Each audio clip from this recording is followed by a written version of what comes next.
Eshima, votre magazine qui bat au rythme de l'actualité. Retrouvez la nouvelle édition. Exclusivité, alors que la RDC sort progressivement la tête de l'eau après la crise sanitaire Covid-19 ayant fragilisé les économies du monde, Eshima Magazine présente à la une de sa 15e édition la ministre de l'économie nationale, Acacia Bandou-Bola, présente son bilan depuis sa prise de fonction. Relance économique, Acacia Bandou-Bola Mbongo donne des signaux forts.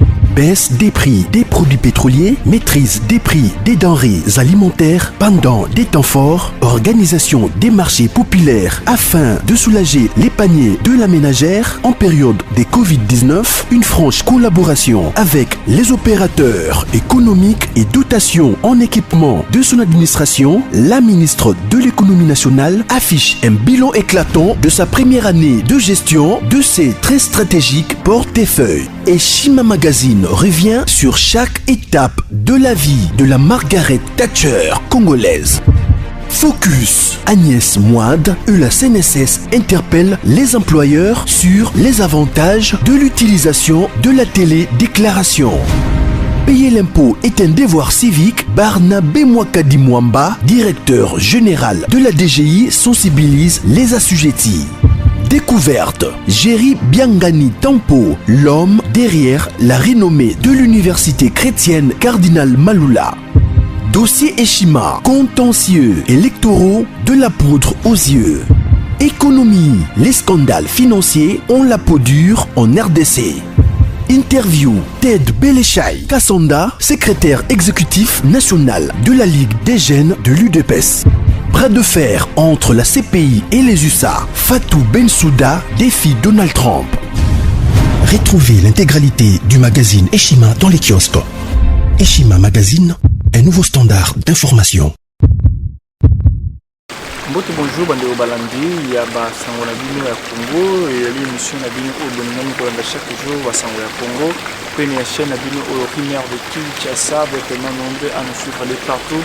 À beaucoup de monde a mis sur le à Ozali wa à Kinshasa, précisément na hôtel Venus, place où y est au Butana Fondation Lumumba, parce que le point de presse na bango pour kusenga na nzoto ya Congo Lumumba o etikala na mboka ya Belgique kuna oyo ligne etikala bana posa na ezunga na mboka ya Congo yango mona na kati ya point de presse au bomona présence ya balombi c'est une équipe bazala kiwana ngambo ya cash va être représenté ngambo ya lamuka va être représenté ngambo ya FCC va être représenté na kati ya émission au Rolanda yango ba intégralité intervention ya Adolphe Mozito Kumupa wa sai discours monene pour kosenga promouvoir le combat ya Lumumba bomona présence ya Martin Fayulu wazala kiwana pour valoriser encore aux alliés fondation Lumumba donc katiwana alobi makambo tellement ébélé na suka na kotenga bino phrase moko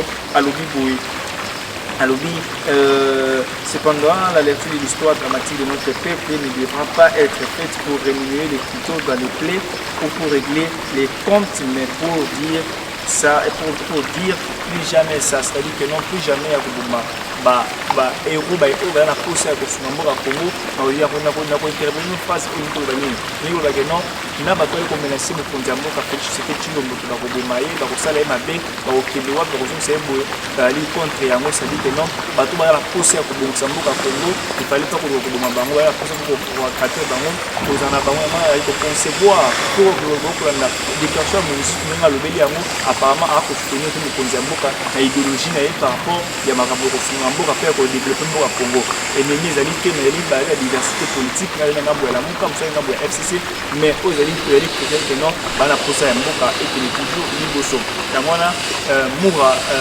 kuna na sina caméra même si d'abord kuna et pas ya ndeko musique na kata discours na ene na koloba pour promouvoir combat ya Lumumba. La tâche sacrée de la reconstruction de notre indépendance et de notre souveraineté. À ce propos, je peux vous rassurer que nous sommes tous égaux, malgré mon être en tant que fils Lumumba, fils d'une idée. Je vous remercie.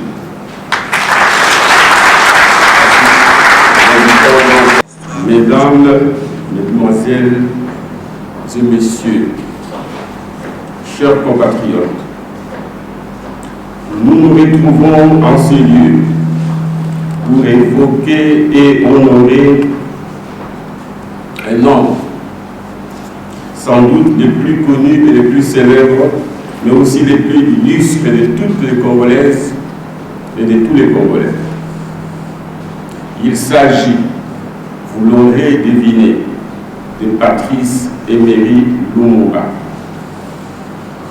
C'est donc un privilège pour moi de prendre la parole dans ce forum, en ce jour anniversaire de l'arrestation de notre héros national, forum qui inaugure vos réflexions sur l'histoire d'un homme extraordinaire qui a connu une fin tragique.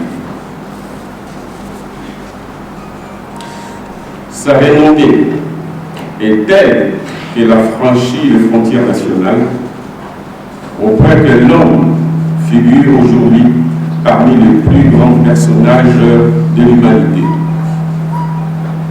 Comment ne pas éprouver de l'émotion à la seule pensée, à la seule évocation du nom de Lumumba, de sa mort ou plutôt de son assassinat, son chemin de la croix interminable, ses martyrs et celui du peuple congolais qu'il incarne.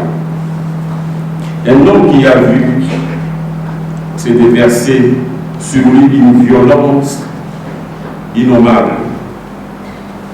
Il fut assassiné le 17 janvier 1961 et fut consacré héros national par un peuple qui le portait et qui s'est senti orphelin. Lors de son discours du 30 juin 1966, le président Mobutu n'est venu qu'entériner cette volonté populaire en proclamant Patrice Emery Lumumba héros national. Il ne s'agissait pas seulement de l'assassinat physique d'un homme, mais aussi celui d'un peuple, de sa démocratie, de sa souveraineté et surtout du projet d'édification d'une nation dont il était le porte-étendard. La Belgique a eu le courage de reconnaître finalement son implication dans la mort de Patrice Emery Lumumba et a présenté ses excuses à la famille et au peuple congolais tout entier. Nous nous en félicitons.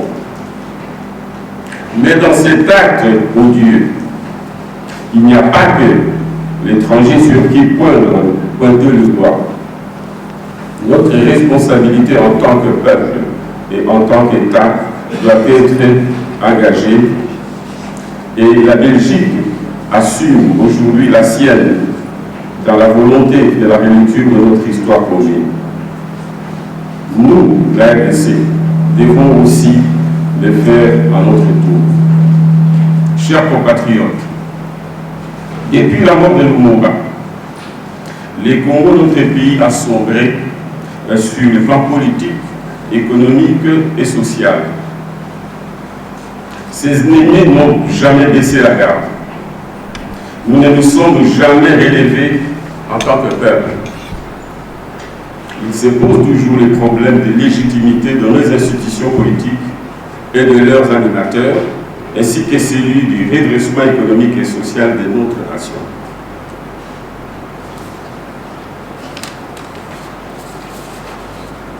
C'est là que se ressent encore le besoin pour nous de faire une bonne relecture de notre histoire pour redémarrer sur de bonnes bases.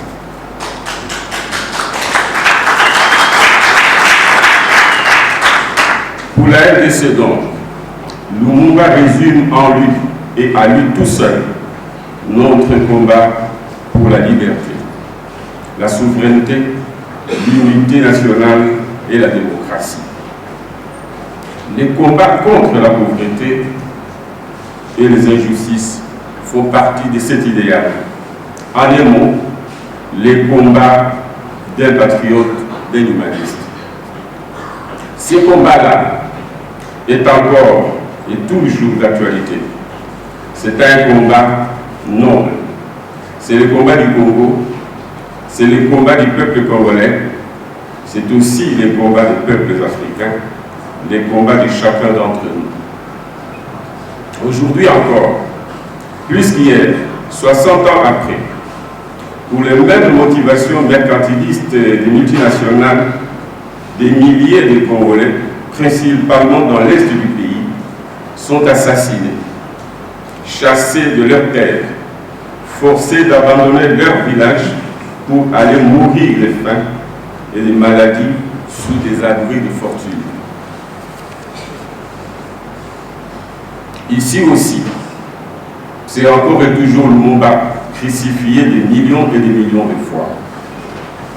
Chers compatriotes, sur la tragédie de ce temps, la vérité devra être dite afin que nous puissions nous réconcilier avec nous-mêmes et avec le monde. Le peuple congolais tirera de la mort de son héros des ferments pour construire un Congo nouveau et prospère. Cependant, la relecture de l'histoire dramatique de notre pays ne se fera pas, ne devra pas être fait pour remuer le couteau dans la plaie ou pour régler des comptes, mais pour dire ce que, pour dire et se dire encore plus jamais cela. Ainsi, le développement du Congo dépendra donc de la capacité de ses filles et de ses fils à assumer son passé, aussi douloureux qu'il soit, et de la capacité de créer de nouvelles relations avec l'Afrique et le monde. Mais si, sur le plan politique, le peuple congolais peut trouver des ressources pour se régénérer, il reste pour l'État congolais la responsabilité de réparer les préjudices subis par la famille Lumumba. Ainsi, justice sera faite. À mon sens, chers compatriotes, sans anticiper sur les conclusions de vos réflexions, celles-ci devraient avoir comme objectif primordial le rétablissement de la vérité, la prise de conscience sur notre destin commun en tant que peuple, avec comme résultat ultime, ainsi que l'a prophétisé notre héros national, Patrice Emery Lumumba, je cite, nous allons faire du Congo le centre de rayonnement de l'Afrique tout entière. Je souhaite plein succès aux assises de la Fondation Lumumba et je vous remercie.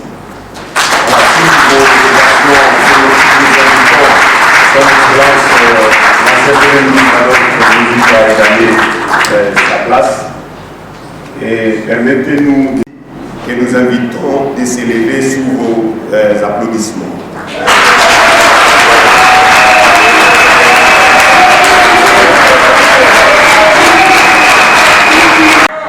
Merci. Merci beaucoup. À présent, nous vous présentons donc la suite du programme. Aujourd'hui, dans le cadre de ces premiers forums, avec comme thème économique, social, culturel et diplomatique, ainsi que l'objectif voulu par la Fondation Patrice Emery Lumumba en organisant là, et la Fondation qui porte son nom à organiser et donc ce forum. Ainsi, donc, nous invitons les premiers intervenants. Patrice Emery Lumumba était arrêté au Kasaï, dans sa cabane vers Saint-Méry, son fief. Arrêté, il fut reconduit à Léopoldville, où il fut brièvement détenu au camp Léopold II, avant d'être transféré à la prison centrale à Tisville, aujourd'hui Magango. Vous allez remarquer que nous allons parler de noms comme C'était à cette époque-là. Léopoldville, c'est Kinshasa aujourd'hui.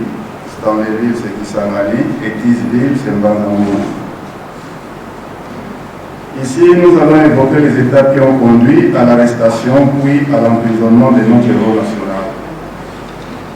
Jusque dans les années 1990, l'on a crédité la thèse selon laquelle l'arrestation et la mort de Patrice Lumumba étaient le fait de ces Congolais. Mais en 1999, un sociologue allemand du nom de Ludo de Vic a battu en brèche cette thèse-là dans son livre paru justement cette année-là, en 1999, intitulé L'assassinat de Lumumba. Il démontre la part de responsabilité de son pays, la Belgique, dans cette arrestation et dans cette mort. Ce serait donc la Belgique qui avait tout planifié et tous les ordres venaient de Bruxelles. Les Congolais étaient là pour les exécuter. Pour élaborer notre récit, nous avons naturellement lu quelques ouvrages et c'est ce que devrait faire chacun de nous quand il essaie de raconter l'arrestation et la mort de Patrice Lumumba. Ces ouvrages sont au nombre de 5 ou 6. Il y a d'abord le livre de Heinz et Donald, ce sont 2 auteurs belges.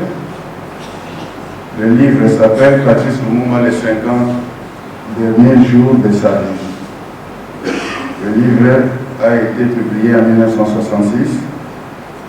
Le deuxième livre a été écrit par Cléophas Kamitatu, qui s'appelle La grande mystification du Congo-Kinshasa, les crimes de Mobutu. Le livre a été publié en 1992. Il y a le livre d'un autre Belge qui s'appelle Jacques Brassig. C'est une thèse de doctorat qu'il avait présentée à l'Université libre de Bruxelles. Et le texte s'appelle Enquête sur la mort de Lumumba. Lors de la conférence nationale souveraine en 1992, il y avait une commission sur les assassinats. Et ils ont produit un rapport assez édifiant qui confirme pratiquement ce qui a été dit par les auteurs de Patrice Lumumba de 50 derniers jours de sa vie. Enfin, si vous voulez, je me suis permis d'ajouter mon propre ouvrage que j'avais publié en 2007 et qui s'intitule Antoine Gizenga, l'héritier de Patrice Lumumba. Je réserve beaucoup de pages à ces 2 personnages dont les destins étaient liés. Nous n'allons pas être longs à montrer comment les destins de ces 2 hommes étaient liés, pour ne pas aller donc très loin dans le passé. Nous commençons notre histoire à la table ronde de Bruxelles qui eut lieu du 20 janvier au 20 février 1960. À ce moment-là, il était décidé que l'indépendance du Congo, qui était une colonie belge, devait aboutir le 30 juin 1960. À cet effet, des élections législatives étaient organisées, à l'issue desquelles le mouvement national congolais de Patrice Emery Lumumba sortit vainqueur, largement vainqueur, avec 37 députés. Lumumba était ainsi désigné Premier ministre et chef du gouvernement national. Pour former sa majorité, Lumumba, homme de gauche, s'allia avec les partis et leaders de son obédience idéologique, notamment avec le Parti solidaire africain, qui était dirigé par Antoine Gizenga, mais dans lequel on trouvait des personnalités comme Pierre Moulele et Cléophas Kamitatu. Il y avait aussi le parti allié, comme le Centre de développement africain d'Anicet Kachamura, Enfin, le cartel Walloua-Prat des anciens et Rémi Mwamba. Mais puisque le gouvernement belge ne voulait pas que les nationalistes gouvernent seul le pays, il imposa le nouvel gouvernement d'union nationale qui comprendrait, outre ses amis politiques, aussi ses adversaires politiques, lesquels sont réputés proches de l'ancien colonisateur et farouchement anti-communistes. Dans cette équipe gouvernementale qui va se révéler un cocktail explosif, on trouve notamment Antoine Duvernay, vice-premier ministre, Pierre Mounier, le premier ministre de l'Éducation nationale, mais aussi un de leurs adversaires, Justin-Marie Wongoko, comme ministre des Affaires étrangères. Le 24 juin 1960, au lendemain de la publication de la liste gouvernementale, le Parlement procéda à l'élection. Voilà, nous sommes arrivés à la fin. Il y a émission à Bissau, puis il y a les presque pour eux. Pour les pays Libanda, beaucoup de gens Libanda. Il y a aussi sa émission au Yo, pour nous retrouver que nous combat le monde, elle est comme un noble. Elle est comme un mot au bis, la gêne et l'eau. Il faut y avoir une révolution toujours de la vie sur le terrain. Pour révolutionner, pour téléméla. By oyo bali limbo quand tu maté, by oyo bali limbo quand oyo qui by oyo bali ko même combat Lumumba na au sommet que le monde a combat Lumumba père Fachi Beton Petit Sekeli oyo azali ko militer makasi pour la consolidation, pour la union sacrée, pour le développement du Congo, le lobby de l'Union comme ça pour un passe mal passé. Beaucoup de temps pour la monter. Petit Sekeli a vu au sang ça va pour la Makambuya, union sacrée ça va au monde que non, le lobby fond Lumumba aille pour la mousser éveil congolais, éveil la jeunesse, c'est-à-dire les Congolais ont la conscience pour que Mboka ait un changement dans le Balangoali. Tellement de la population de partout dans le monde entier. Restez branchés, abonnez-vous massivement à la chaîne Abino, Premier de Kinshasa, pour moi la vidéo de Koya, et abonnez-vous et partagez nos liens pour vous aller décider. Bye.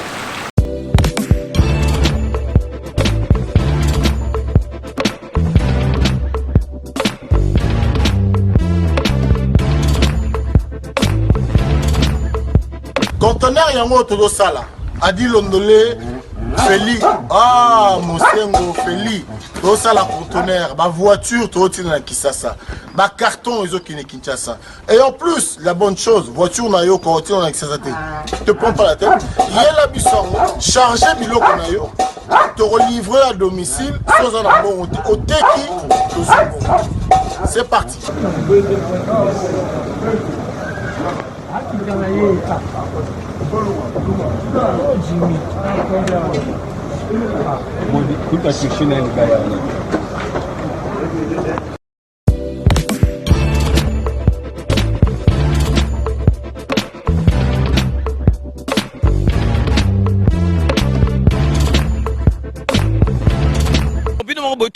Donc, besoin vraiment contact, numéro, ils allaient défiler, bengi, fret maritime, Feli Mosengo, donc, ils allaient à la semaine, donc, on a besoin, il y a 30 cartons seulement.